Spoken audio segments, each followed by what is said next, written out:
taken a break from Upwork and want to come back? Reactivating your freelancer account is usually straightforward. I'll show you how it's done. Welcome back to Guide with Samuel.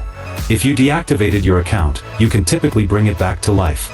Simply try to log in with your old credentials. Often, the login process itself will prompt you to reactivate the account. Confirm that you want to reactivate, and your profile should be visible again. If you closed your account permanently, recovery is usually not possible.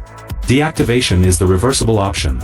A crucial pro tip: before you reactivate, take time to update your profile. The market may have changed. Refresh your portfolio, update your skills, and revise your overview to ensure you're coming back stronger and ready to attract new clients immediately.